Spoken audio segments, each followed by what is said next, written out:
สาธารณรัฐประชาธิปไตยประชาชนลาวได้สั่งตั้งสายพันธ์การทูตกับสาธารณรัฐประชาชนจีนในวันที่25 เมษายน ปี 1961 นับแต่นั้นเป็นต้นมาการผูกพันลาวจีนได้มีการพัฒนาอย่างสม่ำเสมอและมีความมั่นคงการแลกเปลี่ยนการเยี่ยมยามของการนำขั้นสูงของทั้งสองประเทศนับมือหลายขึ้นการร่วมมือทางด้านเศรษฐกิจการค้าก็มีการเพิ่มทวีการผูกพันแลกเปลี่ยนทางด้านวิทยาศาสตร์เทคนิควัฒนธรรมการศึกษาก็ได้มีการเพิ่มทวีขึ้นเรื่อยๆเพื่อเป็นการพัฒนาเศรษฐกิจสังคมของสปป.ลาวเฮ็ดให้ประชาชนลาวหังมีชีวิตไร้นั่นโดยได้รับการเป็นห่วงเป็นใยของพระธานจุมาลีเสญสอนเลขาธิการใหญ่คณะบริหารงานศูนย์กลางพรรคประชาชนปฏิวัติลาวและท่านฮูจินเท้าเลขาธิการใหญ่พรรคคอมมิวนิสต์จีนมฮอดวันที่ 7 เมษายน ปี 2010 กระทรวงโยธาธิการและขนส่งแห่งสปป.ลาวและกระทรวงทางรถไฟแห่งสปป.จีนได้เซ็นบทบันทึกความเข้าใจในการร่วมมือทางรถไฟและในครั้งวันที่ 4 ตุลาคม 2010 ทั้งสองกระทรวงได้เซ็นบทบันทึกการพบปะเกี่ยวกับการพันขยายเนื้อในของบทบันทึกความเข้าใจสถาบันสำรวจออกแบบและก่อสร้างเส้นทางรถไฟเลข 2 ของสปป.จีนได้ดำเนินการสำรวจตามแนวทางรถไฟและได้เก็บกำข้อมูลพื้นฐานเป็นจำนวนหลายเส้นได้ดำเนินเรียกงานค้นคว้าออกแบบเส้นทางสำรวจทางธรณีศาสตร์และอุทกศาสตร์ผ่านการพยายามพร้อมกันของทั้งสองฝ่ายลาวจีนนั้นได้กำหนดแผนปฏิบัติการก่อสร้างเส้นทางรถไฟใหม่แต่บ่ฮานบ่เต็นหานครหลวงเวียงจันทน์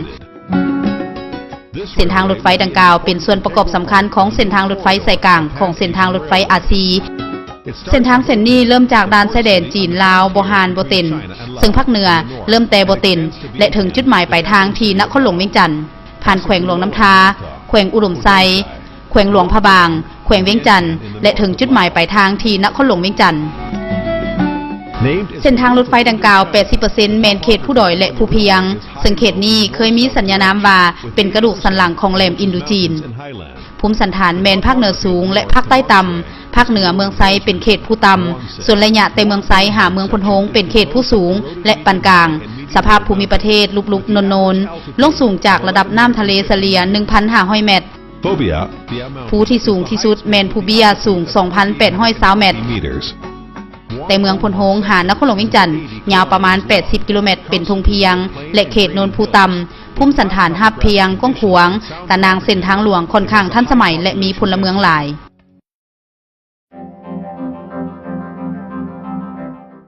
เส้นทางเส้นนี้เริ่มจากด่านชายแดนจีนลาวบ่ฮานบ่เต็น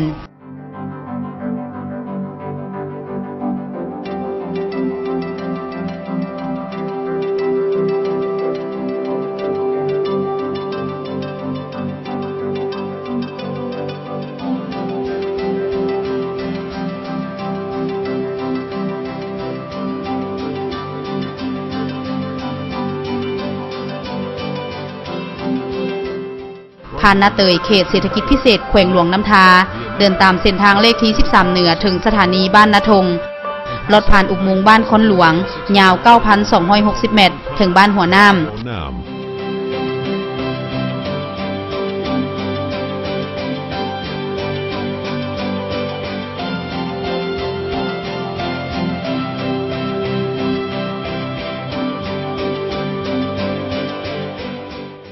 แล้วเรียบตามทางเลข 13 เหนือถึงสถานีเมืองไซแขวงอุดมไซ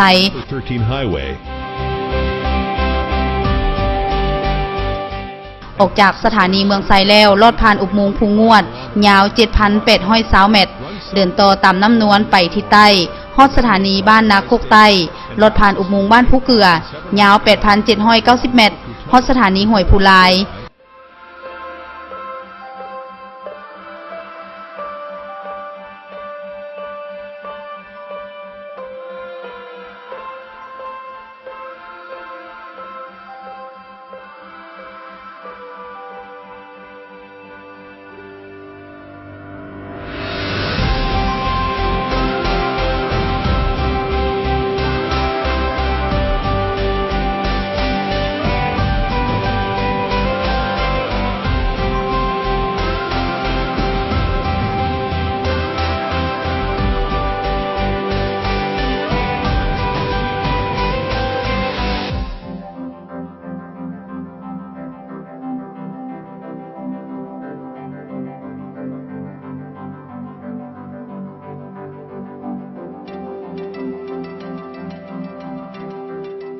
ทางรถไฟได้ผ่านข้ามน้ำของ2 เทือถึงสถานีเมืองหลวงพะบาง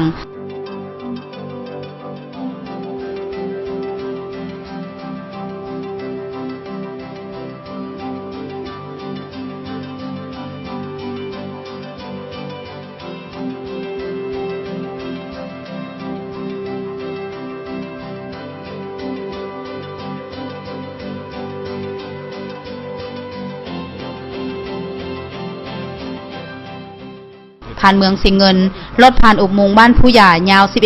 11,295 เมตรฮอดสถานีบ้านแสนแล้วสืบต่อไปสู่ทิศใต้ถึงเมืองกะสีไปตามเส้นทางเลขที่ 13 ผ่านบ้านบวมเผือกบ้านผาตั้งฮอดวังเวียง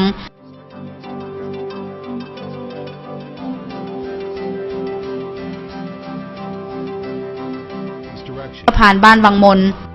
บ้านวังคีบ้านหินเหิบพลโฮง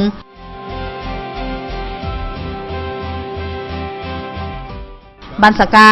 บ้านพ้นสูงฮอดสถานีนครหลวงเวียงจันทน์เหนือสถานีนครหลวงเวียงจันทน์และสถานีนครหลวงเวียงจันทน์ใต้ซึ่งเป็นจุดหมายปลายทางของเส้นทางรถไฟดังกล่าว